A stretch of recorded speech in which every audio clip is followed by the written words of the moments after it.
মানুষ অনেক বেশি, জায়গা হবে না, বসা যাবে না, গরম, এই সব কিছু মাথায় নিয়েই আমাদেরকে প্রোগ্রামটা করতে হবে। আচ্ছা বলেন তো, আমরা বাংলাদেশিরা কি সুশৃঙ্খল জাতি না বিশৃঙ্খল জাতি? তো সুশৃঙ্খল জাতি হইলে ধাক্কাধাক্কি করা যাবে বলেন? এই যে আসার আগে আমি দেখলাম যে এখানে সিকিউরিটি পুলিশ দিয়ে ব্লক করে ফেলছে, আমাকেই ঢুকতে দিচ্ছে না। কারণ রাস্তাঘাটে এরকম বিশৃঙ্খলা করে ফেললে তারা আমাদেরকে হয়তো প্রোগ্রাম কন্টিনিউ করার অনুমতি দিবে না। আর এরকম বিশৃঙ্খল পরিবেশে কোরআনের কথা আমি সাধারণত বলিও না। বাংলাদেশে আপনারা জানেন গত বছর 8 বিভাগে 8টা তাফসির প্রোগ্রাম করেছি। এক তাফসির প্রোগ্রামে 3 দিন আগ থেকে লোকজন চলে আসছে। তা এখন দেশের বাইরে কাতারেও যদি এরকম বিশৃঙ্খলা হয়, তাহলে তো দেশে বিদেশে সব জায়গায় আমাদের প্রোগ্রাম বন্ধ করে দিবে। বলবে যে না, এই আলোচক কোথাও গেলেই বিশৃঙ্খলা হয়, এই আলোচক কোথায় গেলেই লক্ষ লক্ষ মানুষের ঝামেলা হয়। তা আমরা কি চাই যে আমাদের এই বিশৃঙ্খলার কারণে কোরআনের মাহফিলগুলো বন্ধ হয়ে যাক? আপনারা শান্ত হন, শান্ত হন।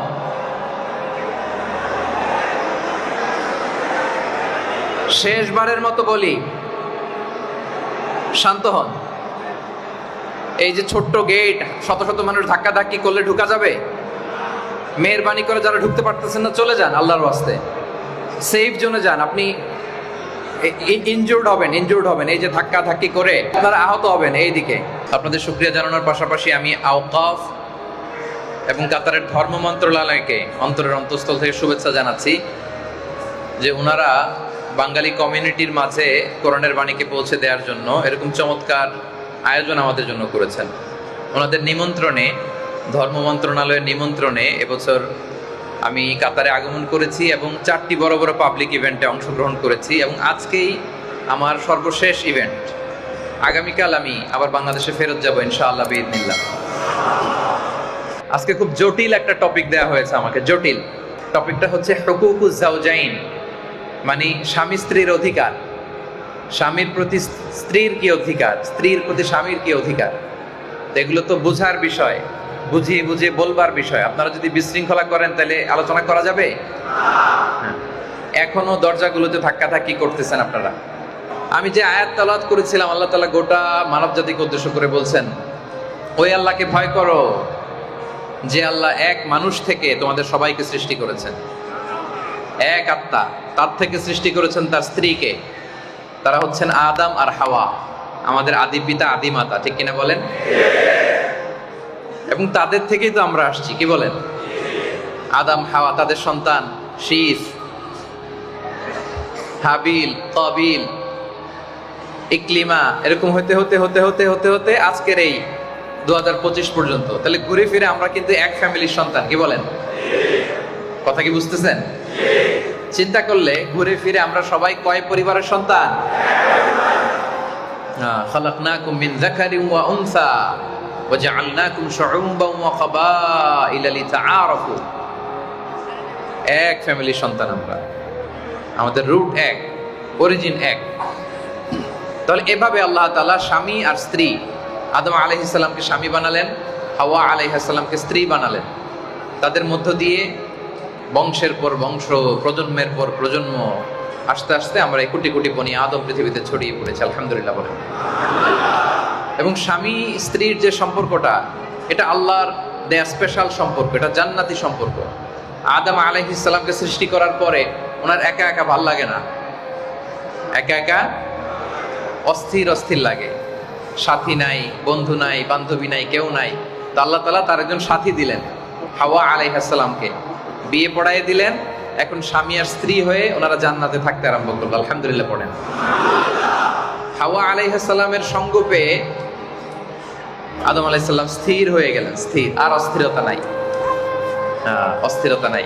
তাহলে একে অন্যের পরিপূরক, স্বামী স্ত্রী একে অন্যের পরিপূরক। আজকে আমরা এই টপিকটা নিয়ে কথা বলবো যে স্বামীর অধিকার কি, স্ত্রীর অধিকার কি, কিভাবে একটা প্রাণবন্ত আনন্দময় দাম্পত্য জীবন আমরা গড়ে তুলতে পারি। আমাদের পরিবারগুলো সুখের হোক, শান্তিময় হোক, আমরা চাই কি চাই না বলেন? চাই। তাহলে স্বামীর অধিকার কি, স্ত্রীর অধিকার কি, শুনবো। আমার প্রিয় ভাইয়েরা, আল্লাহ তাআলা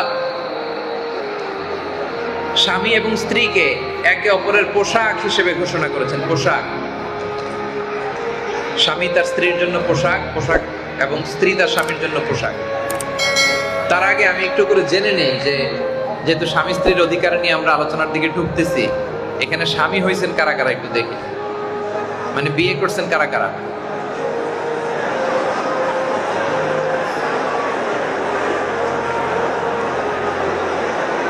ঠিক আছে, হাত নামান।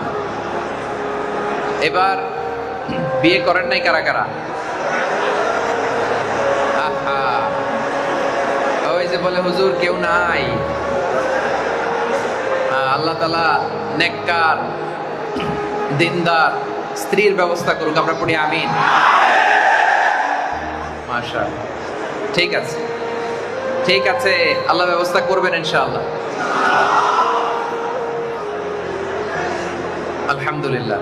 তাহলে আল্লাহ তাআলা পুরুষকে বানিয়েছেন, স্বামীকে বানিয়েছেন স্ত্রীর জন্য পোশাক, স্ত্রীকে বানিয়েছেন স্বামীর জন্য পোশাক। আল্লাহ তাআলা বলছেন হুন্না লিবাসুল লাকুম ওয়া আনতুম লিবাসুল লাহুন। নারী পুরুষের পোশাক, পুরুষ নারীর পোশাক। কথাটা কার? পোশাকের 3 কাজ, আওয়াজ করে বলেন কয় কাজ? পোশাকের 1 নম্বর কাজ হচ্ছে এটা আমাদের ইজ্জত আবরুর হেফাজত করে। 2 নম্বর হচ্ছে আমাদের সৌন্দর্য বাড়ায়, পোশাক পরলে সুন্দর লাগে না? 3 নম্বর হচ্ছে প্রশান্তি এনে দেয়। শীতকালে মোটা পোশাক পরলে আরাম লাগে, গরমকালে সুতি কাপড় পরলে আরাম লাগে, ঠিক কিনা বলেন? দেখেন আল্লাহ তাআলা কত চমৎকার উপমা দিয়েছেন, মেটাফোর, যে পুরুষ নারীর পোশাক, নারী পুরুষের পোশাক। সুবহানাল্লাহ। তাহলে পোশাকের প্রথম কাজ আমাদের ইজ্জত আবরুর হেফাজত করে, তেমনি স্বামী তার স্ত্রীর চরিত্রের হেফাজত করে, স্ত্রী তার স্বামীর চরিত্রের হেফাজত করে। আলহামদুলিল্লাহ পড়েন। পোশাকের 2 নম্বর কাজ সৌন্দর্য। নারীর চোখে পুরুষ সুন্দর, পুরুষের চোখে নারী সুন্দর। এই সৌন্দর্যটা দিয়ে দিয়েছে কে? যুগিনা লিন-নাসি হুব্বুশ শাহাওয়াতি মিনান নিসা। আল্লাহর তৈরি, আল্লাহ তাআলা দিয়ে দিয়েছেন। পুরুষের কাছে নারীকে ভালো লাগে, নারীর চোখে পুরুষকে ভালো লাগে। 3 নম্বর হচ্ছে প্রশান্তি। স্বামী যখন স্ত্রীর সান্নিধ্য পায় সে শান্ত হয়ে যায়। লিতাসকুনু ইলাইহা, তার মধ্যে অস্থিরতা কেটে যায়, সে স্থির হয়ে যায়। আলহামদুলিল্লাহ বলেন।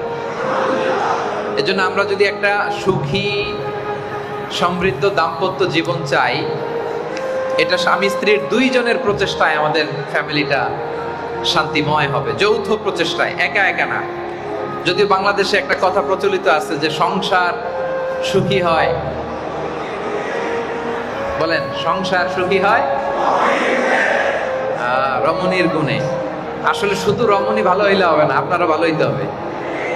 এই জন্য মূলত সংসার সুখী হয় 2 জনের গুণে, ঠিক কিনা বলেন? ভাবিরও ভালো হইতে হবে, আপনাদেরও ভালো হইতে হবে। কাজী নজরুল ইসলাম চমৎকার একটা কবিতা বলেছেন, আমি কবিতাটা শোনাই। তিনি লিখেছেন, বিশ্বে যা কিছু মহান সৃষ্টি চিরকল্যাণকর, অর্ধেক তার করিয়াছে নারী, অর্ধেক তার নর। বিশ্বে যা কিছু এলো পাপ তাপ বেদনা অশ্রু বাড়ি, অর্ধেক তার আনিয়াছে নর, অর্ধেক তার নারী। আল্লাহু আকবার। তাহলে নারীদেরকে আপনি বাদ দিতে পারবেন না। এই যে বিশ্ব সভ্যতা বিনির্মাণে আমাদের যেমন অবদান আছে, আমাদের স্ত্রীদের অবদান আছে না নাই? আপনি মনে করেন না যে আপনি কামান, কষ্ট করেন, ঘাম ঝরান, আর আপনার বউ কি বাসায় বসে থাকে? না, সেও আপনার জন্য রান্না বান্না করে, বাচ্চাগুলোর দেখভাল করে, ঘরে সবকিছু মেনটেন করে, তারও অনেক দায়িত্ব। আপনার পরিশ্রম, তার পরিশ্রম, এর সমন্বয়ে হয় একটা সুখী সমৃদ্ধ দাম্পত্য জীবন, ঠিক কিনা বলেন? এজন্য আল্লাহ রাসূল সাল্লাল্লাহু আলাইহি ওয়াসাল্লাম তিনি বলেন, আন-নিসাউ শাকাইকুর রিজাল। নারীরা হচ্ছে পুরুষের সহকর্মী, সহযোদ্ধা, পার্টনার, কাউন্টার পার্ট। নারীদেরকে বাদ দিলে এ সমাজের উন্নয়ন সম্ভব হবে না। এজন্য শাকাইক, এজন্য স্বামী স্ত্রীর সম্পর্কটা বড্ড মধুর সম্পর্ক, ভালোবাসার সম্পর্ক। কিসের সম্পর্ক? জোরে বলেন, আরো জোরে। ভালোবাসার সম্পর্ক। স্বামী স্ত্রীর সম্পর্ক ভালোবাসার সম্পর্ক। এক্ষেত্রে কে বেশি কে কম এগুলো বলা যাবে না, একে অন্যের পরিপূরক। স্বামী স্ত্রীর সম্পর্ক হচ্ছে হাত আর চোখের মতো। কিসের মতো?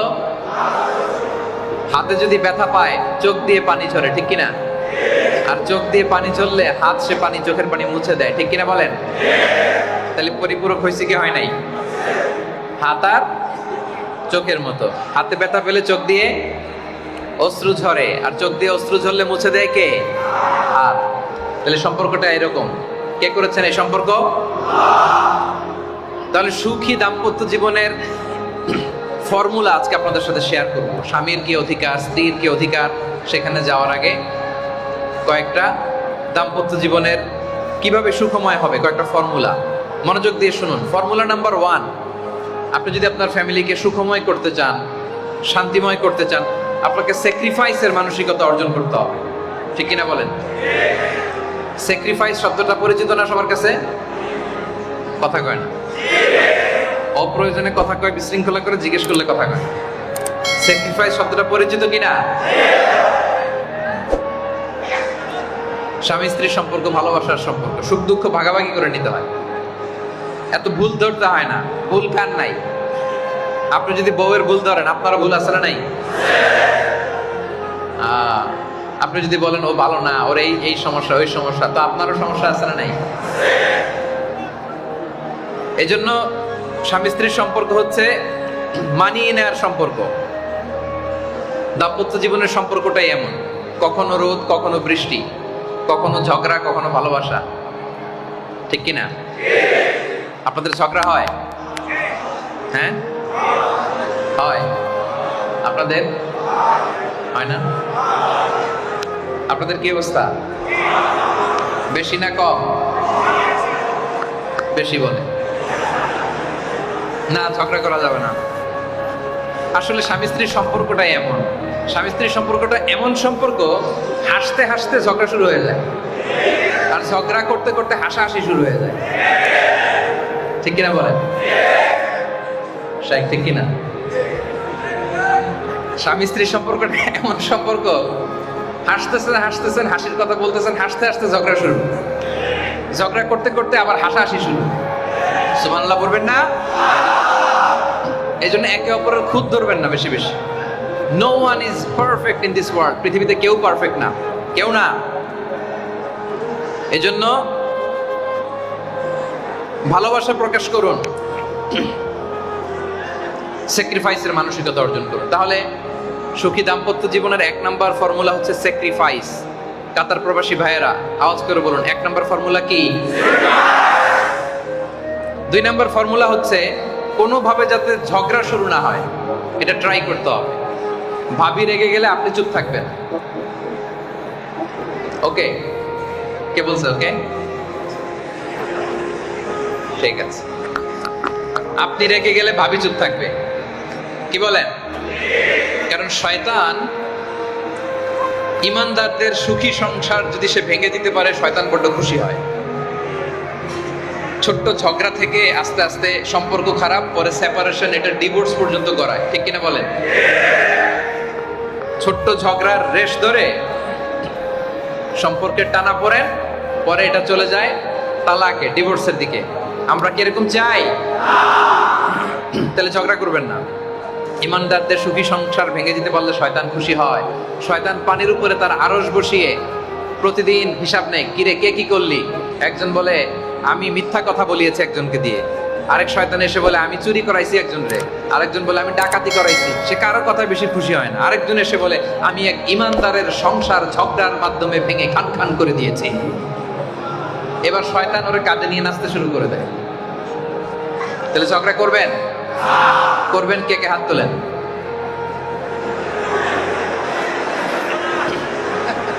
করবেন? ঠিক আছে।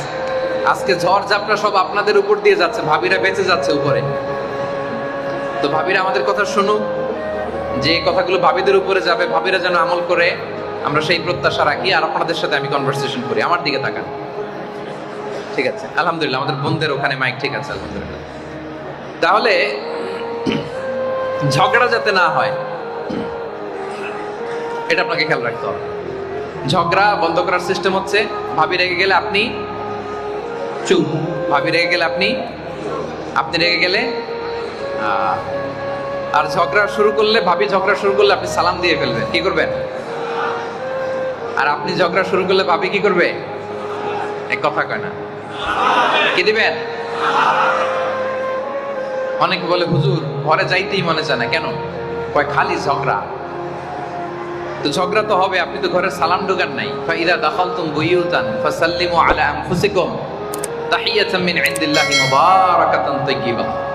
ঘরে ঢুকলে আগে কি দাও? এটা আল্লাহর পক্ষ থেকে অভিবাদন। এই বাণীটা, সালামের বাক্যটা মুবারাকা, বরকতময়, তাইয়্যিবা, এটা পবিত্র বাণী। সালাম মানি শান্তি, সালাম মানি কি? তো শান্তির বাণী তো আপনি ঘরে ঢুকান নাই, আপনার ঝগড়া হবে না কেন? এজন্য ঝগড়াকে আমরা না বলে দিলাম, ঝগড়া নো। আমাদের ঘরে ঝগড়া থাকবে? ঝগড়াকে আমরা নো বললাম। কি বললাম? ঝগড়া করবেন না। ঝগড়া শুরু হলে কি দিবেন? জোরে বলেন, কি দিবেন?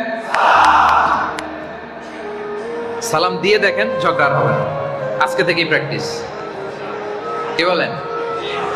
আজকে থেকেই প্র্যাকটিস। প্রতিটা ঘরে ঝগড়া হয়, এই রিপোর্টগুলো আমাদের কাছে আসে। এজন্যই আমরা সলিউশনগুলো শিখাই যে আপনারা সালাম দিবেন। সালাম দিলে আর ঝগড়া হবে না। ঝগড়া নিয়ে এক গল্প বলি। এক লোক অফিস করে বাসায় ফিরেছে। ফিরে স্ত্রীকে ফোন দিয়ে বলে, এই শুরু করার আগে দরজা খুলে দাও, ঘরে ঢুকবো। তো স্ত্রী দরজা খুলে দিস। এবার হাজবেন্ড স্ত্রীকে বলে, এই শুরু করার আগে রাতের খাবারটা দিয়ে দাও, খুব ক্ষুধা লাগছে। তো স্ত্রী বেচারি খাবার দিছে ডাইনিং টেবিলে, সে খাচ্ছে আর খামাচ্ছে। এবার স্ত্রীকে বলে, এই শুরু করার আগে ফ্যানটা ছাড়া, খুব গরম লাগছে। স্ত্রী এবার রেগে গেছে, রেগে মেগে আগুন। কি আসার পর থেকে খালি শুরু করার আগে, শুরু করার আগে, শুরু করার আগে। কি শুরু করার আগে? স্বামী বলে, এই তো শুরু হয়ে গেল। কি শুরু হয়ে গেল? কি? এই ঝগড়ার কোনো চান্স আমরা আমাদের ঘরে দিতে চাই? তাহলে ঘরে ঢুকে কি দিব? রাসূল সাল্লাল্লাহু আলাইহি ওয়াসাল্লামের পরিবারেও ঝগড়া হতো, প্রিয় ভাইরা, হতো, কিন্তু মিষ্টি ঝগড়া, আনন্দময় ঝগড়া। আম্মা জান আয়েশা রাদিয়াল্লাহু তাআলা আনহা মাঝে মাঝে রেগে থাকতেন। প্রিয় নবীজি মুহাম্মদ রাসূলুল্লাহ সাল্লাল্লাহু আলাইহি ওয়াসাল্লাম, তো রাসূল সাল্লাল্লাহু আলাইহি ওয়াসাল্লাম বলতেন, আয়েশা আমি কিন্তু জানি, ইন্নী লা আ'লামু ইযা কুনতি আন্নী রাদিয়া ওয়া ইযা কুনতি আন্নী গাদবা। আয়েশা তুমি কখন রাগো এটাও বুঝি, কখন তুমি আমার প্রতি খুশি থাকো এটাও আমি বুঝি। সুবহানাল্লাহ পড়বেন না? রাসূল সাল্লাল্লাহু আলাইহি ওয়াসাল্লাম বললেন, তুমি কখন রেগে আছো এটাও টের পাই, কখন খুশি আছো এটাও টের পাই। আম্মা জান বললেন, কিভাবে বুঝেন? আল্লাহ রাসূল সাল্লাল্লাহু আলাইহি ওয়াসাল্লাম বললেন, যখন তুমি আমার উপর খুশি থাকো, খুশি, তখন মুনাজাতে দোয়ার সময় তুমি বলো, ইয়া রাব্বা মুহাম্মদ লা ওয়া রাব্বি মুহাম্মদ, মানে হে মুহাম্মদের রব আপনি আমাদের ক্ষমা করেন, হে মুহাম্মদ সাল্লাল্লাহু আলাইহি ওয়াসাল্লামের রব আপনি মদিনায় বরকত দেন, হে মুহাম্মদের রব আপনি আমাদের সুস্থ করেন। এইভাবে দোয়া করো। আর যখন তুমি আমার উপর রেগে থাকো তখন দোয়ার মধ্যে বলো, লা ওয়া রাব্বি ইব্রাহিম, হে ইব্রাহিম আলাইহিস সালামের রব আপনি আমাদেরকে ক্ষমা করেন, হে ইব্রাহিম নবীর খোদা আপনি আমাদের মাফ করেন, হে ইব্রাহিম নবীর খোদা আপনি আমাদের সুস্থ করেন। আয়েশা তুমি যখন আমার উপর খুশি থাকো আমার নামটা ধরে দোয়া করো, আর যখন রেগে থাকো তখন ইব্রাহিম নবীর নাম দিয়ে দোয়া করো। আম্মা জান আয়েশা রাদিয়াল্লাহু তাআলা আনহা বলেন, ইয়া রাসূলুল্লাহ মা আহজুরু ইল্লা ইসমাক, আমি তো শুধু নামটাই রাগের কারণে মুখ থেকে বাদ দেই, আমার হৃদয় থেকে তো আপনারে বাদ দিতে পারি না। মা আহজুরু ইল্লা ইসমাক, শুধু নামটাই বলি না, কিন্তু হৃদয়ের মাঝখানে তো আপনি। আল্লাহু আকবার। তাহলে মিষ্টি ঝগড়া এটা হতো ওনাদের মাঝে, কিন্তু এভাবে ওনারা সলিউশন করতেন। তাহলে এক নম্বরে স্যাক্রিফাইস, এক নম্বরে, দুই নম্বরে ঘরে কি ঢুকতে দিব না? হ্যাঁ, ঝগড়া ঝগড়া ঝগড়া ঝগড়া ঢুকতে দেওয়া যাবে? ঝগড়া শুরু হইলে কথা বলো না, ঝগড়া শুরু হইলে। তিন নাম্বার, আপনাদের দাম্পত্য জীবনের কোনো বিষয়, আপনাদের কোনো সুখের অতি আনন্দের বিষয়, নিজেদের বিষয় কখনো কারোর সাথে শেয়ার করবেন না।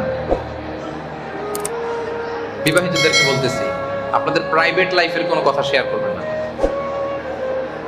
আপনাদের বেশি আনন্দের কথাও না আর ব্যক্তিগত কথাও না। ব্যক্তিগত কথা শেয়ার করা গুনাহ। স্বামী স্ত্রীর একান্ত ইন্টিমেসির যে ব্যাপারগুলো, এগুলো কখনো প্রিয় ভাইরা শেয়ার করা যাবে না।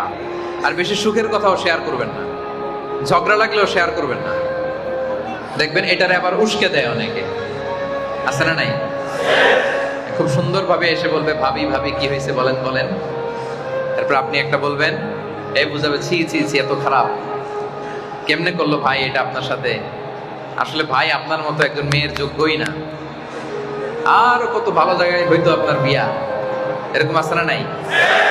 এরকম যখন ফুসলাবে আপনি তখন শয়তান দেখার নিয়ত করে ওই মহিলার দিকে একটু তাকাবেন, কারণ এটাই শয়তান। এটাই কি? এজন্য নিজেদের ব্যক্তিগত কোনো বিষয় কখনো অন্যের কাছে শেয়ার করা যাবে। তাহলে 1 নম্বরে স্যাক্রিফাইস, 2 নম্বরে ঝগড়া থাকবে না, 3 নম্বরে গোপন কিছু শেয়ার করা যাবে না, 4 নম্বরে অহেতুক সন্দেহ পরিহার করতে হবে। অহেতুক হাজবেন্ড ওয়াইফকে অহেতুক সন্দেহ করবেন না, ওয়াইফ যেন হাজবেন্ডকে অহেতুক সন্দেহ না করে। এই সন্দেহ থেকেও মাঝে মাঝে একটা ডিভোর্সের দিকে চলে যায়। 5 নম্বরে একে অন্যের সহযোগী হবেন, আল্লাহর আনুগত্যে ভালো কাজের রিমাইন্ডার দিবেন। আল্লাহর আনুগত্যে যত আগাবেন দুইজনের ভালোবাসা তত বাড়াই দিবে কে? আল্লাহর আনুগত্যে যত পিছাবেন দুইজনের ভালোবাসা কমাই দিবে কে? এটারে লাভ পিরামিড বলে। লাভ পিরামিড, পিরামিড চিনেন? এই যে ত্রিভুজ আকৃতির, আল্লাহর স্থান উপরে, স্বামী এইদিকে, স্ত্রী এইদিকে। আল্লাহর দিকে তারা যত যায় দুইজনে তত কাছে যায়, আল্লাহ থেকে যত দূরে সরে তারা দুইজন একে অপরের চেয়ে দূরে সরতে থাকে। The closer the couple comes to Allah, the closer they come each other. So একে অপরকে আল্লাহর আনুগত্যের কাজে সহায়তা করবেন।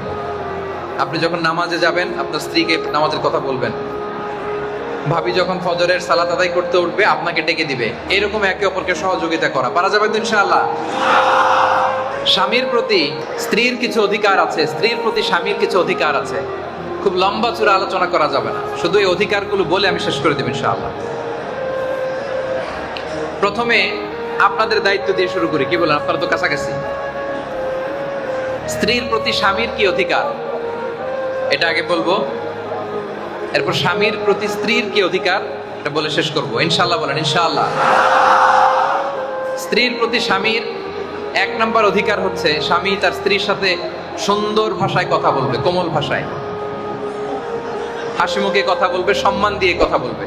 আল্লাহ বলেন ওয়া আশিরুহুন্না বিল মা'রুফ, তোমরা তোমাদের স্ত্রীদের সাথে ভালো ব্যবহার করো। কার কথা করেন আপনারা? হ্যাঁ, গলার সাউন্ড এখন নরম হয়ে গেছে। করেন? খবরদার স্ত্রীদের সাথে খারাপ আচরণ করবেন না, মুচকি হাসি দিয়ে কথা বলবেন। রাসূল সাল্লাল্লাহু আলাইহি ওয়াসাল্লাম সবসময় মুচকি হাসতেন। আপনারা মুচকি হাসেন? কই চেহারা গোমরা করে রাখছেন কেন সবাই? হ্যাঁ, হাসতেছেন? হাসি কিন্তু সংক্রামক, জানেন? ইতিবাচক ভাবে সংক্রামক। মানে যার সাথে কথা বলতেছেন উনি হাসলে আপনার হাসি আসবে, ঠিক কিনা বলেন? আর যার সাথে কথা বলতেছেন উনি একটু গোমরা মুখ থাকলে আপনার হাসি আসবে? তাহলে এটা সংক্রামক না? ছড়ায়। রাসূল সাল্লাল্লাহু আলাইহি ওয়াসাল্লাম বলেন তাবাসসুমুকা ফি ওয়াজহি আখিকা সাদাকা, your smile to your brother it's a charity. তুমি তোমার ভাইরে দেখে মুচকি হাসি দিছো, এটা তো তোমার আমলনামায় আল্লাহ সাদাকা দেওয়ার সওয়াব দিয়ে দিবে। তাহলে স্ত্রীর সাথে মুচকি হাসি দিয়ে কথা বলুন। রাসূল সাল্লাল্লাহু আলাইহি ওয়াসাল্লাম বলেন ফাস্তাউসু বিন নিসাই খায়রা, ভালো আচরণ করো। রিফকান বিল কাওয়ারির, নারীদেরকে কাচের বোতলের সাথে তুলনা করেছেন। একবার রাসূল উদাহরণ দিয়ে বলতেছি, কাচের বোতলের সাথে তুলনা করেছেন। একবার আম্মাজান, খুব সম্ভবত উম্মে সালামা রাদিয়াল্লাহু তাআলা আনহাকে কেউ ওটের হাওদাজে করে এমন জোরে নিয়ে যাচ্ছে, রাসূল সাল্লাল্লাহু আলাইহি ওয়াসাল্লাম তখন বললেন এই সাবধান, রিফকান বিল কাওয়ারির, কাচের গ্লাসের সাথে যেমন আচরণ করো ওদের সাথেও এইভাবে করো। কারণ নারীরা গঠনগতভাবে একটু নরম নরম প্রকৃতির, তাদের সাথে কড়াকড়ি করা যাবে না। কাচের গ্লাস যদি আপনি থপাস করে রাখেন, থপাস করে উঠান, এটা থাকবে? কি হবে? তো স্ত্রীদের সাথে নারীদের সাথে কড়াকড়ি করে কোনো সলিউশন নাই। কড়াকড়ি করছেন তো দেখবেন যে খাবারের মধ্যে লবণ বেশি দিয়ে ফেলছে, ঝাল বাড়াই দিবে। যত ঝগড়া বেশি, ঝালের ডোজ বাড়বে বেশি, ঠিক কিনা বলেন? মনে করেন না সব নাটাই আপনার হাতে, ভাবিরা তো কিছু আছে না নাই? So what is the solution? Solution হচ্ছে তাদের সাথে কোমল আচরণ করে, সফটলি। কাচের গ্লাস যেমনি থপাস করে ধরা যায় না, থপাস করে রাখা যায় না, তাদের সাথেও রুক্ষ মেজাজে কথা বললে কোনো সলিউশন পাওয়া যাবে না। ভালো আচরণ করবেন। 1 নম্বর দায়িত্ব আপনাদের, পুরুষ জাতির আমাদের 1 নম্বর দায়িত্ব তাদের সাথে কোমল আচরণ করা। আল্লাহ তৌফিক দান করুক। 2 নাম্বার, স্ত্রীর অধিকার পূরণে সচেষ্ট হওয়া। স্ত্রীর যে অধিকার, দাম্পত্য জীবনে অবশ্যই যৌন অধিকার গুরুত্বপূর্ণ অধিকার। শুধু পুরুষ তার নিজের দিকটাই দেখবে না, তার স্ত্রীর দিকটাই দেখবে। নিজের ডিজায়ার ফুলফিল হয়ে গেলেই সেখানে ক্লোজ করবে না, বরং তার যে লাইফ পার্টনার তার দিকটাও দেখবে। এটা খুব স্পর্শকাতর ব্যাপার। আমি খুব বিস্তারিত বললাম না, সংক্ষেপে বললাম যে শুধু নিজের দিকটাই না, আপনার পার্টনারের দিকটাও দেখতে হবে। আদেশটা কার? অনেক দলিল এখানে আছে, আমি বিস্তারিত বললাম না। 3 নাম্বার, স্ত্রীর বৈধ কাজে, ব্যক্তিগত যে বৈধ কাজ এগুলোর স্বাধীনতা দিতে হবে। কারণ আপনি একজন স্বাধীন মানুষ, আপনার স্ত্রীও একজন। উনি একটা হালাল কিছু করতে চায়, ছোট একটা বিজনেস যদি করতে চায়, বা কোনো একটা দার্সে যেতে চায়, ভালো একটা সার্কেলে যুক্ত হতে চায়, ভালো একটা কাজ করতে চায়, কিন্তু সব ভালো কাজে আপনি শুধু বাধা দেন, তাহলে হবে? দেখবেন যে তার কাজগুলো বৈধ কিনা। আম্মা জান আয়েশা রাদিয়াল্লাহু তাআলা আনহা উনি বলতেন, ওয়া কানা লি সাওয়াহিবু ইয়ালআবনা মাই, আমার বান্ধবীরা আমার সাথে খেলতে আসতো, রাসূল সাল্লাল্লাহু আলাইহি ওয়াসাল্লাম কোনোদিন আমারে ডিস্টার্ব করেন নাই। কোন সুবহানাল্লাহ। আমার বান্ধবীরা আসলে আমার জন্য ঘর ছেড়ে দিতেন রাসূল সাল্লাল্লাহু আলাইহি ওয়াসাল্লাম। সুবহানাল্লাহ। তো এই স্বাধীনতা যেন আমরা আমাদের স্ত্রীদের দেই। তাদের যে ব্যক্তিগত বৈধ কাজ, এই বৈধ কাজের স্বাধীনতা তাদের দিতে হবে। 4 নাম্বার, এপ্রিসিয়েট করতে হবে। এপ্রিসিয়েট মানে প্রশংসা করা। স্ত্রীর রান্নার প্রশংসা, তার সৌন্দর্যের প্রশংসা, তার কাজের প্রশংসা। অনেক স্বামী আছে জীবনে স্ত্রীর একদিনও বলে নাই যে তোমাকে আজকে খুব সুন্দর লাগতেছে দেখতে। আপনারা বলছেন? কারা কারা বলছেন দেখি? কি হাসির ঝিলিক দেখছেন চেহারায়? বলছেন? শেখ বলছেন? ঠিক আছে, মাশাআল্লাহ। প্রশংসা করবেন। প্রশংসা শুনতে নারীরা খুব পছন্দ করে। আপনি আজকে রান্নার প্রশংসা করে দেখেন, কালকে দেখেন খাবারের মান কোথায় চলে যায়। করবেন তো প্রশংসা? তাহলে স্ত্রীর প্রশংসার দরকার আছে না নাই? করবেন। রান্না ভালো হলে একটু বলবেন, বেচারি এত কষ্ট করে আপনার জন্য, ওনার সর্বোচ্চটা দিয়ে চেষ্টা করে, কিন্তু আপনি একদিনও বললেন না যে রান্না ভালো হয়েছে, একদিনও বলেন না তোমাকে সুন্দর লাগতেছে, একদিনও বলেন না যে তুমি যেই খাটাখাটনি করো ঘরের জন্য, একদিনও ভালো করে বললেন না আপনি। এটা কি ঠিক হয়েছে? যারা বলেন নাই বলবেন। রাসূল সাল্লাল্লাহু আলাইহি ওয়াসাল্লাম ভালোবাসা প্রকাশ করতেন। আমাদের অনেক ভাইদের সমস্যা হচ্ছে তারা স্ত্রীকে ভালোবাসে কিন্তু মুখ ফুটে বলতে পারে না। আসলে নাই? বলবেন, বললে নিজেদের হৃদ্যতা ভালোবাসা আরো বাড়ায় দিবে কে? আচ্ছা, দেখেন রাসূল সাল্লাল্লাহু আলাইহি ওয়াসাল্লাম নিজের বউয়ের প্রশংসা কিভাবে করে। উনি বলেন, ইন্না ফাদলা আয়েশাতা আলা নিসাই কাফাদলি সারিদি আলা সাইরি তাআম। আরব দেশে একটা খাবার আছে, এটার নাম সারিদ। কাতারে আছে কিনা জানি না, আমি মিশরে খেয়েছি। আছে? আচ্ছা, কেমন যেন গোশত রুটি দিয়ে কয়েকটা স্তর করে পরে কেটে কেটে খায়। তো আমি তো মিশরের আল আজহার ইউনিভার্সিটি থেকে ব্যাচেলর করেছি, ওখানে ছাত্রাবাসে যখন থাকতাম ঈদের দিন আমাদেরকে এই খাবারটা দিত, আমার মনে আছে। ঈদের দিন সারিদ দিত। তো হঠাৎ জিজ্ঞেস করলাম এটা আবার কি খাবার, বলে যে এটাই সারিদ। তো হাদিসে রাসূল সাল্লাল্লাহু আলাইহি ওয়াসাল্লাম বলেন, আরব সব খাবারের মধ্যে যেমনি সারিদ সেরা, নারী কুলের মধ্যে আমার বউ আয়েশা সেরা। তো উনি কি আয়েশা রাদিয়াল্লাহু তাআলার প্রশংসা করতে লজ্জা পাইছেন? তা আপনি লজ্জা পান কেন? প্রশংসা করবেন তো নাকি? এবং খাদিজা রাদিয়াল্লাহু তাআলা আনহার ব্যাপারে উনি বলতেন, ইন্নী ক্বাদ রুজিকতু হুব্বাহা, আমি খাদিজার প্রতি ভালোবাসাটাকে আল্লাহর পক্ষ থেকে রিজিক হিসেবে পেয়েছি। আল্লাহ রিজিক হিসেবে আমাকে দিয়েছেন খাদিজার প্রতি ভালোবাসা। তাহলে 4 নাম্বার হচ্ছে অ্যাপ্রিসিয়েশন। স্ত্রীর ভালো গুণ প্রশংসা করবেন। হ্যাঁ, একটু বাড়িয়ে বাড়িয়ে বলবেন আর কি।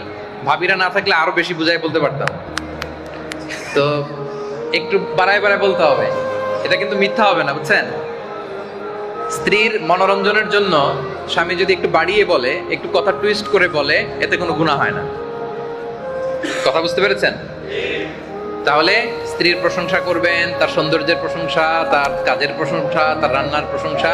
তাহলে আপনাদের মধ্যে মহব্বত বাড়াই দিবে কে? একটা ছোট্ট গল্প বলি। এক লোক স্ত্রীর প্রশংসা করার ওয়াজ যখন শুনছে, শুনেই ওয়াজ শেষে বাড়িতে গেছে। রাতের খাবার যখন স্ত্রী দিছে, খেয়ে এত প্রশংসা শুরু করছে স্ত্রীর, যে সুবহানাল্লাহ, আজকে তোমার গরুর গোশত রান্নাটা এত মজা হয়েছে, মাশাআল্লাহ, কিভাবে রান্না করলা তুমি? আমার জীবনে আমার গোটা জিন্দিগিতে এত সুন্দর গরুর গোশত রান্না আমি খাই নাই। তো প্রশংসা করলে তো বেচারি খুশি হওয়ার কথা, কিন্তু বউ রেগে মেগে আগুন, বলে রান্না মজা হয়েছে মানে আজকে তো আমি রান্না করি নাই। পাশের ঘরের ভাবি এক বাটি গরুর গোশতের তরকারি দিয়েছিল, এই জন্য রাতের রান্না আর বসাই নাই। ভাবলাম ওইটা দিয়ে তুমি আমি খাই শেষ করব। তো ওই বেটির রান্না তোমার এত ভালো লাগছে, খাও জনমের খাও, আর রান্না করবো না। তো প্রশংসা তো অবশ্যই করবেন, কিন্তু বুঝে শুনে করবেন আর কি। রান্নাটা ভাবি করছে কিনা আগে জেনে নেবেন, তারপরে প্রশংসা, ঠিক কিনা বলেন? তাহলে 4 নম্বরে গেল এপ্রিসিয়েশন। 5 নম্বরে স্ত্রীর প্রতি ভালোবাসা প্রকাশ করবেন। ভালোবাসা, আপনি যে তাকে ভালোবাসেন এটা বলবেন। বলছেন? স্ত্রীকে আই লাভ ইউ বলছেন কে কে দেখি?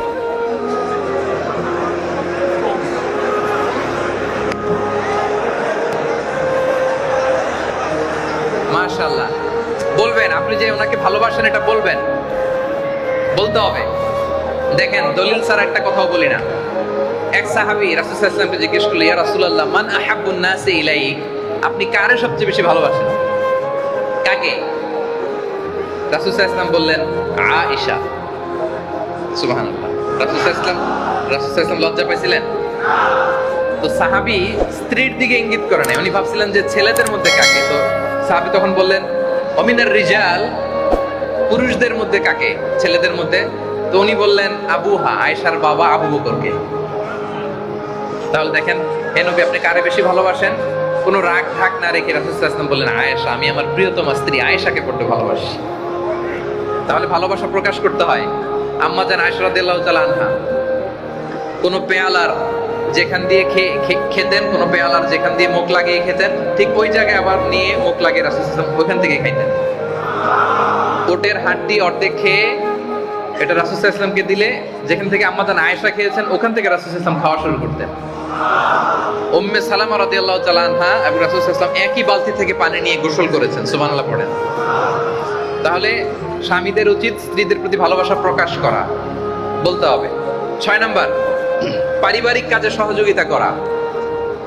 সুযোগ হলে ঘরের কাজে একটু সহযোগিতা করা। ঘর গোছানো, স্ত্রীর অনেক প্রেসার হয়ে যাচ্ছে, আপনি বাসায় আছেন, যদি একটু সুযোগ হয় ওনার কাজে সহযোগিতা করবেন। আপনারা করেন তো নাকি?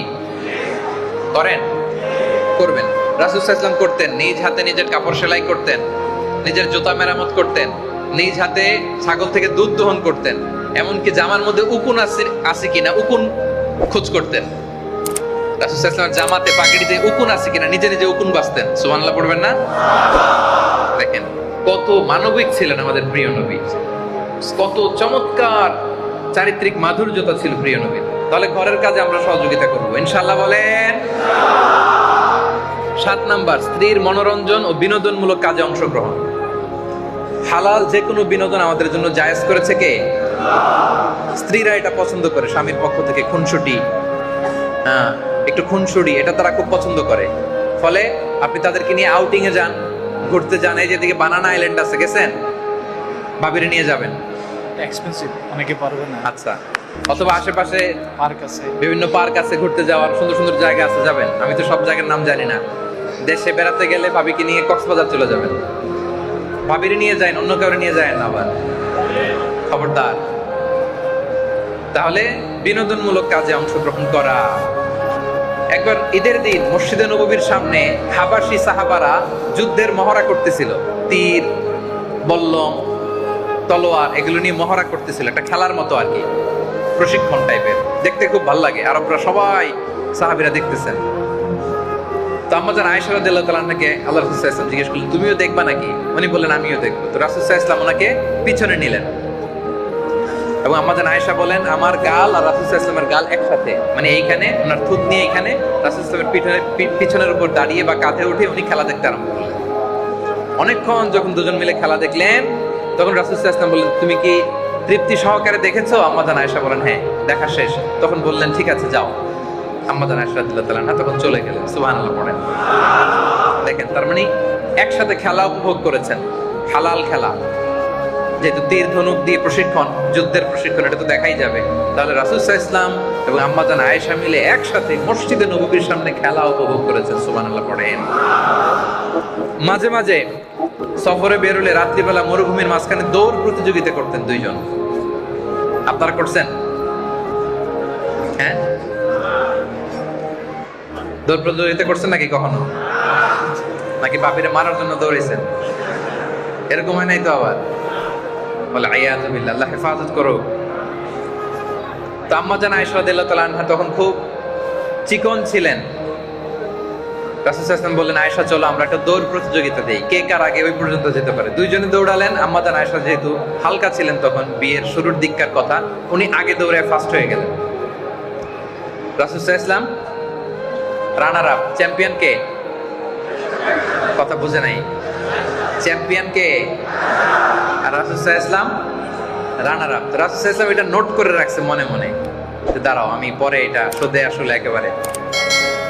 অনেক বছর পর তখন আর আম্মা জান আয়েশা রাদিয়াল্লাহু তাআলা আনহা আগের মতো সেই পাতলা চিকনটি নেই, মোটা হয়ে গেছেন, একটু হেলদি হয়েছেন আর কি। তো রাসূল সাল্লাল্লাহু আলাইহি ওয়াসাল্লাম খেয়াল করে আবার বলেন, আয়েশা চলো আজকেও একটা দৌড় দেই। তো আম্মা জান আয়েশা ভাবছেন আগে তো একবার হারাইছিলাম, আজকেও বোধহয় হারাই দিব। কিন্তু ওই দিন আর আম্মা জান আয়েশা রাসূল সাল্লাল্লাহু আলাইহি ওয়াসাল্লামকে হারাতে পারেন নাই। রাসূল সাল্লাল্লাহু আলাইহি ওয়াসাল্লাম দৌড়ে যে চ্যাম্পিয়ন হয়ে গেলেন, আম্মা জান আয়েশা রাদিয়াল্লাহু তাআলা আনহাকে হারাই দিলেন। পড়েন সুবহানাল্লাহ। রাসূল সাল্লাল্লাহু আলাইহি ওয়াসাল্লাম বলেন, হাদিহি বিতিলকা সাবকা, ওই যে নোটে রাখছেন, বলতেছে আয়েশা মনে করো না ভুলে গেছি, ওই যে বিয়ের শুরুর দিকে যে একবার আমারে হারাইছিলা, আজকে তোমারে হারাই ওটার শোধ নিয়ে নিলাম। সুবহানাল্লাহ পড়বেন না? আমি বোঝাতে চাচ্ছি কি মাধুর্যপূর্ণ ওনাদের কাপল লাইফ ছিল, দাম্পত্য জীবন ছিল। সো যেটা আপনারা করবেন সেটা হচ্ছে স্ত্রীর মনোরঞ্জন ও বিনোদনমূলক কাজে অংশগ্রহণ করা, এটা আমরা করব। 8 নাম্বার, স্ত্রীর মতামতেরও গুরুত্ব দিতে হবে, তার পছন্দ তার রুচির গুরুত্ব দেয়া। ধরেন বাজার থেকে যা মনে চায় আপনি নিয়ে আসেন, বেচারি আর নিজের কিছু বলতে পারেন, আপনি জিজ্ঞেস করবেন যে কি আনবো, তাহলে আপনারটাও কিনলেন, ভাবির যেটা মনে চায় ওইটাও কিনলেন। আলোচনা কিন্তু বেশিরভাগ ভাবিদের পক্ষে হয়ে যাচ্ছে আমার মনে হচ্ছে। তাহলে বাজার থেকে কিছু আনার সময় ধরেন যে বাড়ি করবেন, গাড়ি কিনবেন, কোন কালারের কোন ব্র্যান্ডের, একটু পরামর্শ নেবেন। পরামর্শ নেওয়া সুন্নাহ, এই অগ্রাধিকারটুকু তাদেরকে দিতে হবে। মানে নিজের যা মনে চায় একটা কিনে ফেললাম, করে ফেললাম, এরকম যেন না হয়। রাসূল সাল্লাল্লাহু আলাইহি ওয়াসাল্লাম মাঝে মাঝে স্ত্রীদের পরামর্শ শুনতেন। হুদাইবিয়ার ঘটনা, লম্বা ঘটনা, আমি সংক্ষেপ করে বলি। চুক্তি হয়েছে, আপাত দৃষ্টিতে দেখা যায় সব চুক্তি মুসলমানদের বিরুদ্ধে, সাহাবীরা রেগে মেগে আগুন। ওমর রাদিয়াল্লাহু তাআলা আনহু বলে কোনোভাবে মানি না আমি। রাসূল সাল্লাল্লাহু আলাইহি ওয়াসাল্লাম বলেন, ওমর শান্ত হও, শান্ত হও, সামনে ভালো দিন আসবে, শান্ত। ওমর রাদিয়াল্লাহু তাআলা আনহু মানেন না, কেউ কোনো সাহাবী মানেন না, শুধু রাসূল সাল্লাল্লাহু আলাইহি ওয়াসাল্লাম মেনে যাচ্ছেন। ওরা যা বলে ওকে, যা বলে ওকে, ঠিক আছে, যত ক্লজ আছে মেনে নিচ্ছে। এই বছর 1400 জন আসছেন, কেউ উমরা করতে পারবেন না, চলে যান, ওকে। আগামী বছর আসলেও মাত্র 3 দিন, বলে ওকে। আর আপনার নাম মোহাম্মদ রাসূলুল্লাহ কেন লেখছেন, রাসূলুল্লাহ বাদ দেন, রাসূল সাল্লাল্লাহু আলাইহি ওয়াসাল্লাম বলে ওকে। একটার পর একটা সাহাবারা কেউ রাজি হয় না, রাসূল সাল্লাল্লাহু আলাইহি ওয়াসাল্লাম রাজি হয়ে গেলেন। রাসূল সাল্লাল্লাহু আলাইহি ওয়াসাল্লাম দূরদৃষ্টি সম্পন্ন ব্যক্তিত্ব ছিলেন। তিনি জানেন এই শান্তি চুক্তি হলে সামনের বছরগুলোতে খুব চমৎকার তিনি দাওয়াতি কাজ করে গোটা বিশ্বে লা ইলাহার বাণী পৌঁছায় দিতে পারবেন। এটাই আল্লাহ বললেন, ইন্না ফাতাহনা লাকা ফাতহাম মুবিনা, ক্লিয়ার ভিক্টরি। এই হুদাইবিয়ার এটার কারণেই মূলত মক্কা বিজয় হয়েছে। সুবহানাল্লাহ। সাহাবারা বুঝেন, রাসূল সাল্লাল্লাহু আলাইহি ওয়াসাল্লাম বুঝেছেন। তো সাহাবারা কেউ মানে না, রেগে মেগে বসে আছে, রাসূল সাল্লাল্লাহু আলাইহি ওয়াসাল্লাম রাজি।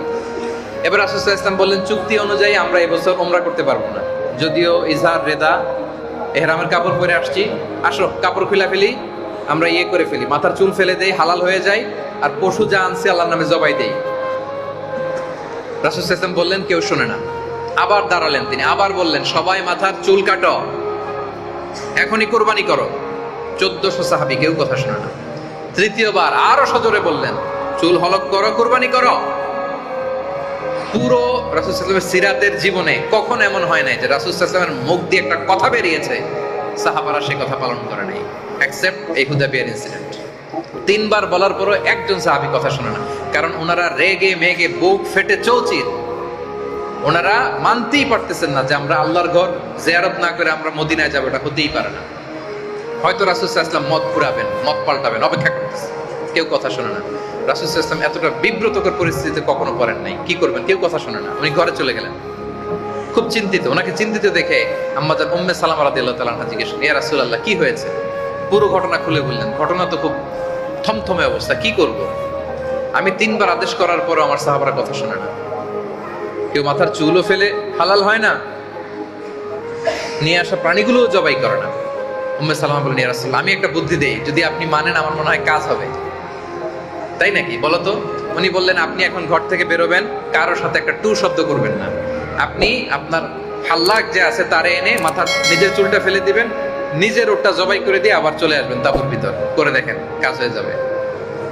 এবার রাসূল সাল্লাল্লাহু আলাইহি ওয়াসাল্লাম বেরিয়ে হাল্লাককে দিয়ে চুল হালাক করলেন, নিজের ওট নিজে জবাই করলেন। রাসূল সাল্লাল্লাহু আলাইহি ওয়াসাল্লামকে যখন সবাই দেখছে যে রাসূল সাল্লাল্লাহু আলাইহি ওয়াসাল্লাম নিজেই ওট জবাই করতেছে, আর সবাই দেরি না করে মাথার চুল ফেলে দিয়ে সবাই সবার প্রাণী জবাই করতে শুরু করে দিল। পড়েন সুবহানাল্লাহ। তাহলে বলেন, নারীদের পরামর্শ মাঝে মাঝে কাজে লাগে কি লাগে না? পরামর্শ করবেন তো? পরামর্শ করবেন। 9 নাম্বার, স্ত্রীকে পর্যাপ্ত সময় দিবেন। স্ত্রীকে নিয়ে ঘুরতে যাবেন, স্ত্রীকে রেখে দীর্ঘদিন প্রবাসে থাকা যাবে না।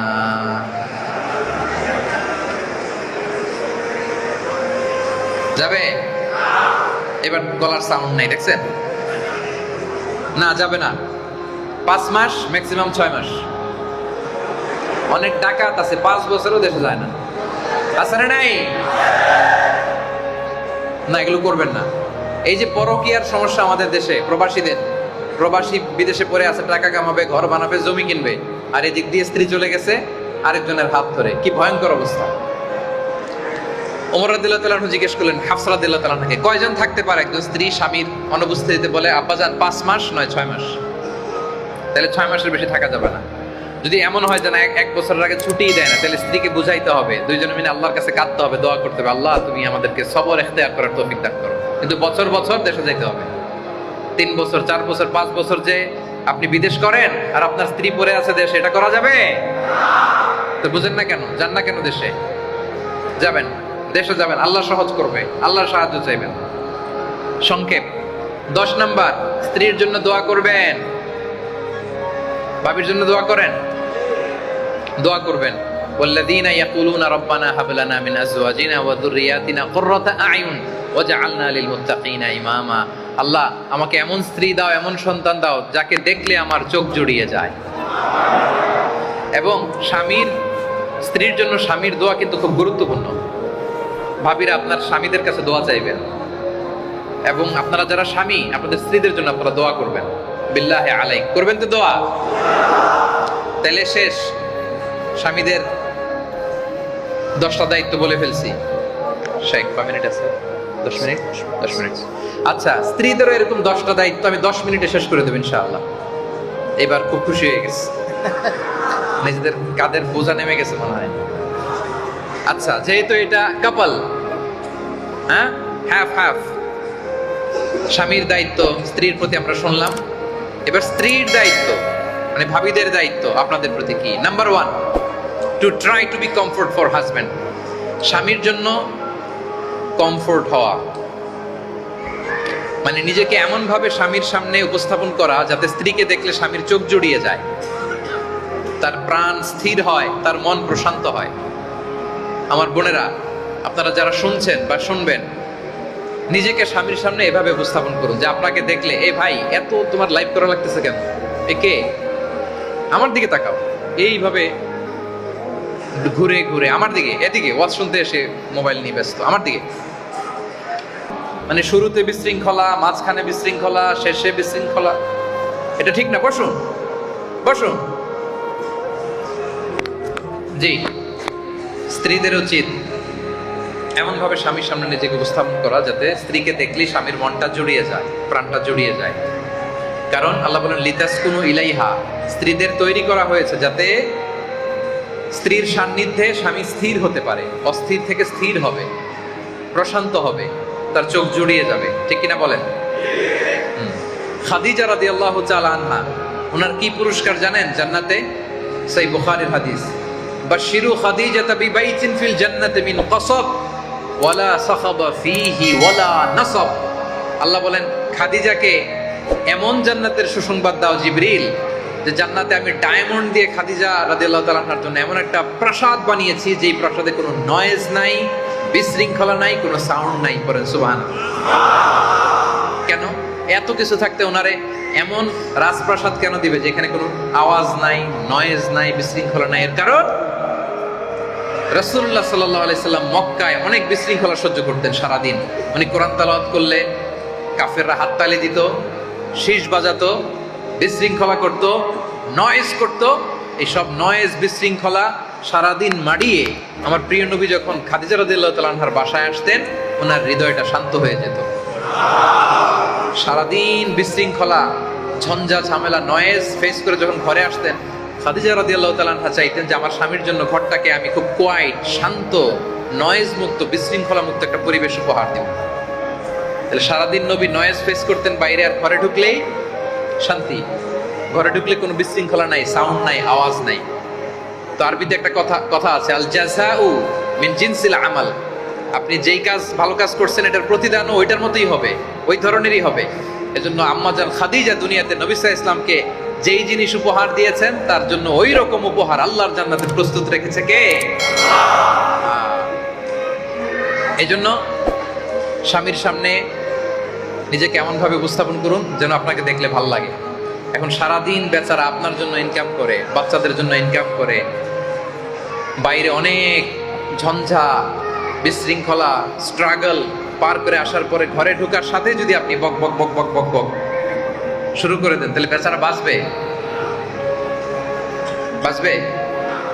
এজন্য আমাদের বোনেরা, প্লিজ আপনি স্বামীর সাথে ভালো আচরণ করুন, ভালো আচরণ করুন। আপনার স্বামী সেই আপনার জান্নাত। কি রত্ন আল্লাহ তাআলা আপনাকে দিয়েছে আপনি জানেন না। আল্লাহ নবী বলেন, আল্লাহ ছাড়া কাউকে যদি সেজদা দেয়া বৈধ হতো, পৃথিবীর প্রত্যেক স্ত্রীকে আমি বলতাম নিজের স্বামীর পায়ের সামনে সেজদায় লুটিয়ে পড়ো। এজন্য এমন ভাবে আপনি আপনার স্বামীর সামনে দাঁড়াবেন, নিজেকে উপস্থাপন করবেন যে আপনাকে দেখলে ওনার রাগ আসে না, বরং হৃদয়টা শান্ত হয়, চোখ জড়িয়ে যায়। কথা ক্লিয়ার? এটা আমাদের বোনদের বুঝতে হবে। বিভিন্ন জরিপে দেখা গিয়েছে অনেক মানুষ ঘরে যাইতে চায় না, বাইরে বেশি সময় কাটাতে চায়, কারণ ঘরে গেলেই বক বক বক বক শুরু হয়ে যায়। আছে না নাই?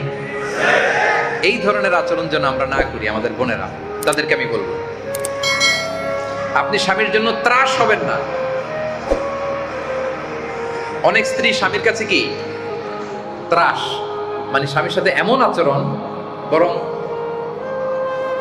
স্বামী বেচারা স্ত্রীকে দেখলে ভয় পায়। এরকম আছে না নাই? জরিপে দেখা গিয়েছে স্ত্রীর ভয়ে অনেক স্বামী হার্ট অ্যাটাক করে মারা যায়। আছে না নাই? এই জন্য স্বামী আপনাকে ভয় পাক, আপনি ত্রাস তৈরি করেন, এমন পরিবেশ কখন আপনি করবেন না। আপনার দিন দুনিয়া সব আপনি বরবাদ করছেন। কথা ক্লিয়ার? আশা করি আমাদের বোনেরা বুঝতে পেরেছেন।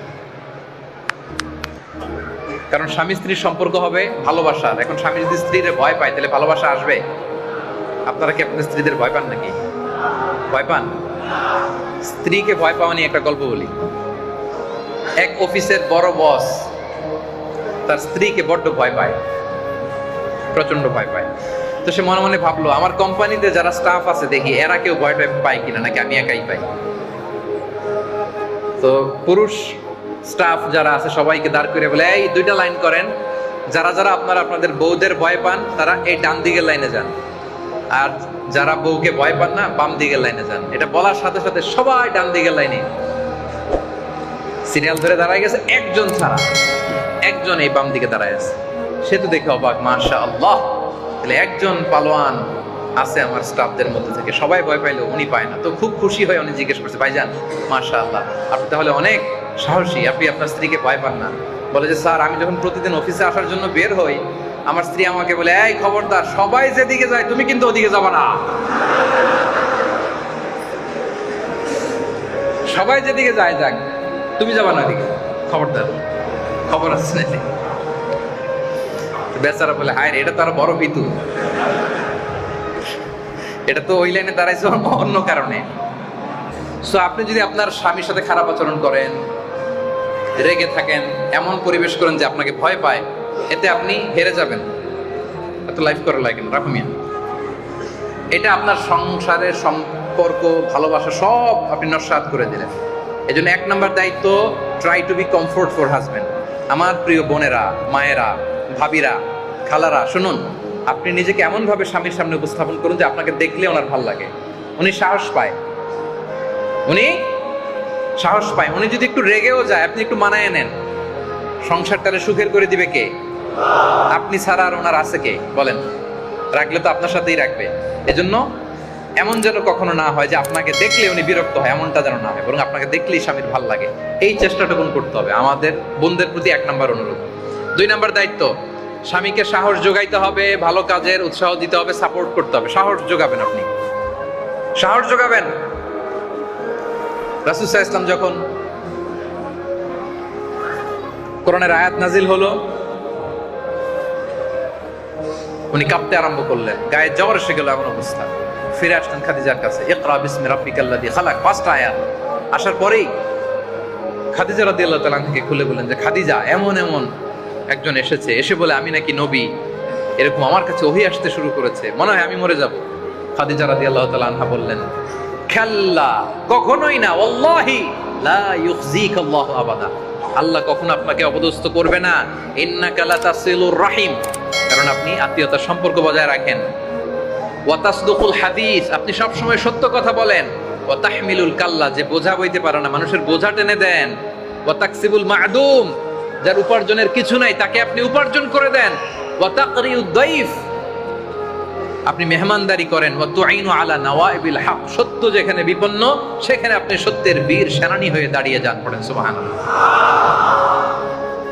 আল্লাহ আপনাকে কখনোই অপদস্থ অপমানিত করবেন না, আপনার ভয় পাওয়ার কিছু নাই। এইভাবে সাহস যোগাবেন আমার বোনেরা, সাপোর্ট করবেন আপনার হাজবেন্ডকে, সাহস যোগাবেন, আরো ইন্সপায়ার করবেন। 2টা গেল। 3 নম্বর দায়িত্ব হচ্ছে স্বামীর প্রতি অনুগত থাকা, স্বামীর আহ্বানে সাড়া দেয়া। সংক্ষেপে বলি, স্বামী যদি স্ত্রীর সঙ্গ পেতে চায়, ওই স্ত্রী যদি সঙ্গ না দেয়, তাহলে আল্লাহর ফেরেশতারা ওই স্ত্রীর প্রতি লানত করতে থাকে। ওয়াল ইয়াযু বিল্লাহ। স্ত্রীর স্বাস্থ্য খারাপ, মুড সুইং, পিরিয়ড, ব্লা ব্লা ব্লা, এরকম অনেক ইস্যু আছে। এগুলো ছাড়া ইগোর কারণে, ইগোইস্টিক প্রবলেমের কারণে, অহংকারের কারণে স্বামী তার সঙ্গ পেতে চাইলো, স্ত্রী যদি সঙ্গ না দেয়, তাহলে ফেরেশতারা ওই স্ত্রীর প্রতি ততক্ষণ লানত করতে থাকে যতক্ষণ না সে স্বামীর কাছে ফিরে যায়। সকাল পর্যন্ত লানত করতেই থাকে। ওয়াল ইয়াযু বিল্লাহ। খবরদার আমার বোনেরা, স্বামীর আনুগত্যের মধ্যেই আপনার সমৃদ্ধি, স্বামীর আনুগত্যের মধ্যেই আপনার সুখ। কারণ স্বামী হচ্ছে কাওয়ামুন, উনি কেয়ারটেকার, উনি আপনার গার্ডিয়ান। বিয়ের আগে আপনার বাবা ছিল গার্ডিয়ান, বিয়ের পরপরই আপনার সবচেয়ে বড় গার্ডিয়ান আপনার স্বামী। এটা বুঝতে হবে, আপনাকে বুঝতে হবে। ইভেন আপনি নফল রোজা রাখার আগেও, আমার বোনদের বলছি, নফল রোজা রাখার আগেও হাজবেন্ডের সাথে কনসাল্ট করে নিতে হবে। হ্যাঁ, ফরজ রোজা তো আপনি রাখবেন, কিন্তু নফল রোজা মন চাইলেই রাখা যাবে না। হতে পারে দিনের বেলায় আপনার হাজবেন্ড আপনার সঙ্গ চায়, আপনার সাথে একসাথে থাকতে চায়। সো নফল রোজার ক্ষেত্রেও আপনি হাজবেন্ডের পরামর্শ নিয়ে নেবেন। সুবহানাল্লাহ, কত সুন্দর ইসলাম, কত চেক এন্ড ব্যালেন্স। তাহলে 3 নাম্বার হচ্ছে স্ত্রীর 3 নাম্বার দায়িত্ব স্বামীর প্রতি অনুগত বা স্বামীর আহ্বানে সাড়া দেওয়া। 4 নাম্বার নিজের সতীত্বের হেফাজত করা। সতীত্বের হেফাজত, এটা নারীর অনেক বড় সম্পদ। আল্লাহর হাবিব সাল্লাল্লাহু আলাইহি ওয়া আলিহি ওয়াসাল্লাম বলেন, আল মারআতু ইযা সাল্লাত খামসাহা ওয়া সামাত শাহরাহা ওয়া আতাআত বা'লাহা ওয়া হাফিজাত ফুরুজাহা ফালতাদখুল মিন আইয়ি আবওয়াবিল জান্নাতি শাআত। আমার বোনেরা যারা শুনছেন, রাসূল সাল্লাল্লাহু আলাইহি ওয়াসাল্লাম বলেন, কোন নারী যদি 4টা কাজ করে, সবাই বলেন তো কয়টা? 1 নাম্বার, 5 ওয়াক্ত সালাত পড়ে, রমজানের রোজা রাখে, স্বামীর আনুগত্য করে, আর নিজের সতীত্বের হেফাজত করে। 4টা কাজ যদি কেউ করে, আল্লাহর 8টা জান্নাতের দরজা আল্লাহ তাদের জন্য খুলে দিবেন। তাহলে নারীদের জন্য জান্নাতে যাওয়া কঠিন না সহজ? সহজ। তাহলে নিজের সতীত্বের হেফাজত করতে হবে। 5 নাম্বার, স্বামীর সম্পদের হেফাজত করা। স্বামীর সম্পদের হেফাজত করা। এমন করা যাবে না যেটা তো আমার সম্পদ না, স্বামীর সম্পদ, যা মনে চাই করি না। আপনি সম্পদের হেফাজত করবেন, সম্পদের হেফাজত করবেন।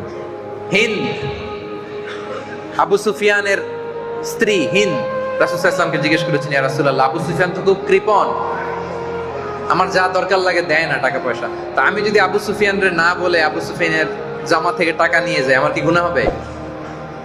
রাসূল সাল্লাল্লাহু আলাইহি ওয়াসাল্লাম বললেন, না গুনাহ হবে না, তবে ন্যায়সঙ্গতভাবে নিও। যতটুকু দরকার ততটুকু নিও, বেশি নেওয়া যাবে না। আপনি স্বামীর সম্পদের হেফাজত করবেন। 6 নাম্বার, সন্তান ও পরিবারের সার্বিক বিষয়ের রক্ষণাবেক্ষণ করা, এটা স্ত্রীর দায়িত্ব। একজন স্ত্রী হচ্ছে MD, managing director of A family.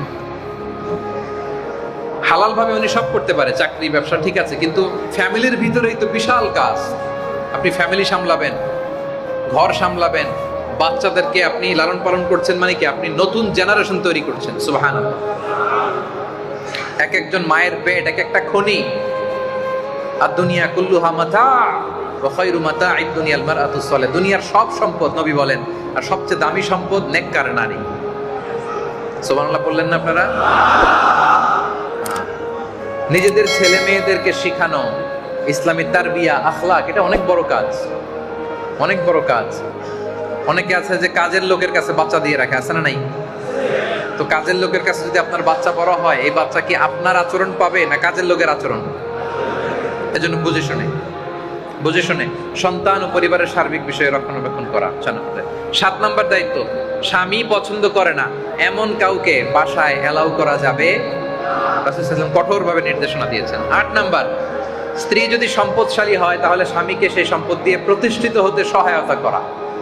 এটা আবশ্যক না, অপশনাল, করা উচিত। কারণ আপনার সম্পদ যদি আপনার স্বামীরই কোনো কাজে না লাগে, তাহলে এটা ভালোবাসা হইলো বলেন? খাদিজা রাদিয়াল্লাহু তাআলা আনহা রাসূলুল্লাহ সাল্লাল্লাহু আলাইহি ওয়াসাল্লামকে বিয়ে করার পরে ওনার সমুদয় সম্পত্তি রাসূল সাল্লাল্লাহু আলাইহি ওয়াসাল্লামের পায়ের সামনে বিছিয়ে দিয়েছেন। ইয়া রাসূলুল্লাহ, আপনি দ্বীনি কাজ করেন, অর্থ নিয়ে আপনার টেনশন করা লাগবে না।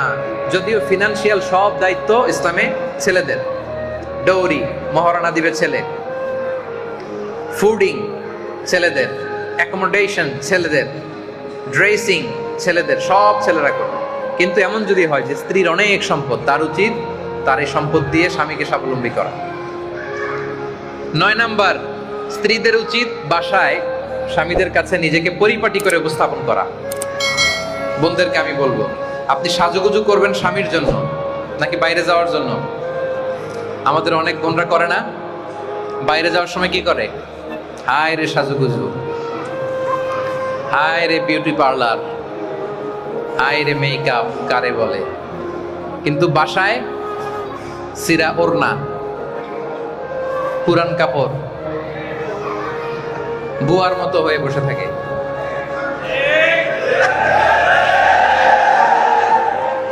কি কমন পড়ে গেছে? কমন।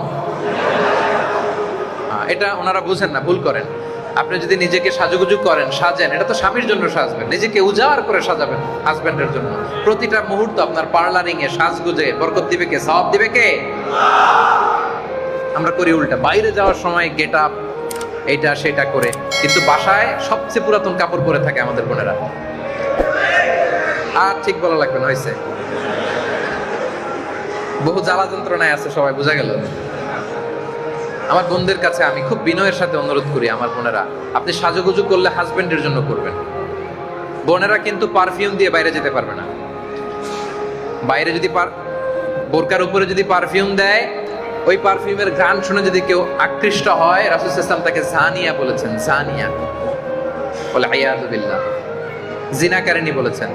কোন নারী পারফিউম দিয়ে অন্যকে আকৃষ্ট করতে পারবে না। হ্যাঁ, নারীরা ডিওডোরেন্ট দিতে পারবে আউটার গার্মেন্টের ভিতরে, জামায় দুর্গন্ধনাশক ভিতরে, উপর দিয়ে না। আর বাসার ভেতরে হাজবেন্ডের সামনে সে উজাড় করে নিজেকে সাজাবে। তাহলে বাসায় কাজের বুয়ার মতো সেজে থাকা যাবে না। বোনদের উচিত বাসায় পরিপাটি করে স্বামীর সামনে উপস্থাপন করা। রাসূল সাল্লাল্লাহু আলাইহি ওয়াসাল্লাম সফর থেকে ফিরলে হুট করে কোনো বউয়ের ঘরে যেয়ে উঠতেন না। মদিনার অনেক দূরে একটু একটা রেস্ট নিতেন, আর একজন লোককে আগে পাঠাতেন যে আজকে সফিয়ার ঘরে, আজকে উম্মে সালামার ঘরে বলো যে ঘন্টা 2 পরে আমি মদিনায় আসতেছি। বললে উনি নিজেকে ফিটফাট করে পরিচ্ছন্ন করে সাজুগুজু করে রাসূল সাল্লাল্লাহু আলাইহি ওয়াসাল্লামের জন্য অপেক্ষা করতেন। সুবহানাল্লাহ পড়েন। এখন আপনি বাইরে থেকে সফর থেকে আসতেন, হুট করে চলে যাবেন ঘরে, তো উনি তো অন্যান্য কাপড়ে থাকতেও পারে, অপ্রস্তুত অবস্থায় থাকতেও পারে। এজন্য আগে ইনফর্ম করবেন যে আমার ফ্লাইট এতটায়, আমি দেশে পৌঁছবো এতটায়, তাহলে উনি নিজেকে গুছিয়ে রাখবেন। কি এভাবে আগে থেকে জানাবেন তো? আচ্ছা, গেল।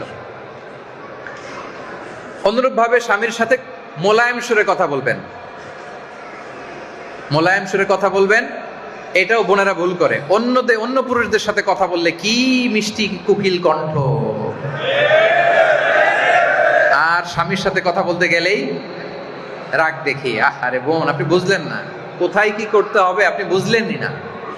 বরং অন্যদের সাথে আপনি কিছুটা কর্কশ সুরে কথা বলবেন, অন্য কারোর সাথে প্রয়োজনে কথা বলবেন, কিন্তু মোলায়েম সুরে নয়, শক্তভাবে কর্কশভাবে, যতটুকু বলা দরকার অতটুকু খালাস। কিন্তু স্বামীর সামনে মোলায়েম কণ্ঠে ভালোবাসা দিয়ে, দরদ দিয়ে, সোহাগ দিয়ে কথা বলতে হবে। আল্লাহ তৌফিক দান করুন। সবশেষ দায়িত্ব, স্ত্রীর উচিত স্বামীর সামর্থ্যের অতিরিক্ত কিছু দাবি না করা। এটা বোঝার চেষ্টা করা যে আমার স্বামীর সামর্থ্য কতটুকু, আল্লাহর কাছে দোয়া করা আল্লাহ যেন সামর্থ্য বাড়িয়ে দেয়। কিন্তু সামর্থ্য নাই, তারপরে এমন কিছু আবদার করলেন যেটা তার জন্য কষ্ট হয়ে যায়, এমন করা যাবে না। রাসূল সাল্লাল্লাহু আলাইহি ওয়াসাল্লামের স্ত্রীরাও মাঝে মাঝে করেছেন, তখন রাসূল সাল্লাল্লাহু আলাইহি ওয়াসাল্লাম বলেছেন, আসো যা লাগে দিয়ে দেই, ডিভোর্স দিয়ে দেই, কোনটা চাও? সবাই কাঁদতে আরম্ভ করলেন, মাফ চাইতে লাগলেন, ইয়া রাসূলুল্লাহ আমরা শুধু আপনার সাথেই থাকতে চাই, আর কিছু লাগবে না। সুবহানাল্লাহ পড়েন। স্ত্রী তো হবে এরকম যে আমি শুধু তোমাকে চাই, আমি আর দুনিয়ার কিছু চাই না, ঠিক কিনা বলেন? আমাদের বোনদেরকে আল্লাহ তাআলা এরকম হিসেবে কবুল করুন। আমাদের বোনদেরকে আল্লাহ তাআলা আম্মা জান খাদিজা রাদিয়াল্লাহু তাআলা আনহা, আয়েশা রাদিয়াল্লাহু তাআলা আনহা, আসিয়া রাদিয়াল্লাহু তাআলা আনহার মতো কবুল আর মঞ্জুর করুন। আমাদের ভাইদেরকে আল্লাহ তাআলা ওমরে ফারুকের মতো কবুল করুন, আবু বকর রাদিয়াল্লাহু তাআলা আনহুর মতো কবুল করুন। আল্লাহ তাআলা আমাদেরকে সুখী সমৃদ্ধ দাম্পত্য জীবন দান করুন। আমরা স্বামী হিসেবে আমাদের যে দায়িত্ব আল্লাহ তাআলা দিয়েছেন আমরা যেন পালন করতে পারি, আল্লাহ তৌফিক দান করুন। আমাদের স্ত্রীদেরকে আল্লাহ তাআলা যে দায়িত্ব দিয়েছেন সেগুলো যেন আমাদের বোনেরা স্ত্রীরা পালন করতে পারে, আল্লাহ তৌফিক দান করুন। আপনাদের সবাইকে আবারও শুভেচ্ছা এবং অভিনন্দন জানিয়ে হুকুকুজ জাওজাইন, স্বামী স্ত্রীর উপর অধিকার আলোচনা এখানে আমি শেষ করতে যাচ্ছি। আপনাদের কি অধিকার আল্লাহ তাআলা দিয়েছেন এবং আপনাদের কি দায়িত্ব দিয়েছেন আপনারা বুঝতে পেরেছেন না সবাই? আলোচনা কি সবার কাছে ক্লিয়ার প্রিয় ভাইরা? আশা করি আমাদের বোনদের কাছেও ক্লিয়ার। আল্লাহ তাআলা সবাইকে কথাগুলো বোঝা আর আমল করার তৌফিক দান করুন। যতগুলো কথা বলেছি বানিয়ে কিছু বলি নাই, তারপর আমার মনের অজান্তে মুখ ফসকে কোনো কথা যদি বেরিয়ে যায় আল্লাহ যেন সেগুলো আপনাদের স্মৃতিপট থেকে মুছে দেয়, আমরা পড়ি আমিন। সত্য সুন্দর কল্যাণকর হকের পক্ষে যা বললাম তার সবটুকুন প্রথমে আল্লাহ তাআলা আমাকে এবং আপনাদের সবাইকে আমলের তৌফিক দান করুক, আমরা পড়ি আমিন।